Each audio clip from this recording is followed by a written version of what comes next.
likelihood of Khabib fighting Conor is a greater situation than Tony, only because Tony's injury, and now Conor is hot for that fight, and now that Khabib has done what he's done and the beef is there, the money's there, I can definitely see Conor coming to the table now, because Conor's never been afraid of anybody. It's a business thing for that guy. The actions he did, he went overboard, and I'm sure he knows. Obviously, by what's going to happen to him, he's going to get sued. He's going to lose millions of dollars, but he's not going to lose his ability to make more money, and he's not going to lose his desire to fight.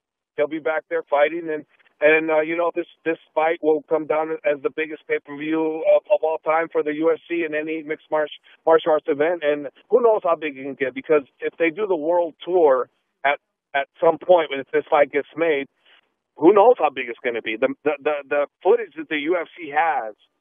It's going to be huge. Oh, yeah. Huge. Huge. So this fight is, I easily, in my opinion, this is just my opinion, and I could be wrong, but I think it hits 3 million plus.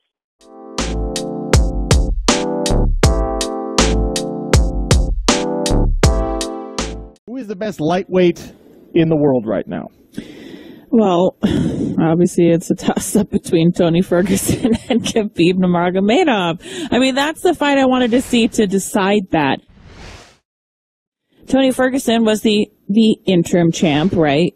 And now Khabib is the champ since Conor's been stripped and whatnot. But I don't know how to decipher between those two. I think they're both incredible, and I really, really want to see that fight because I want to see who's the best. I could sit here and speculate, but I really don't have an answer for that.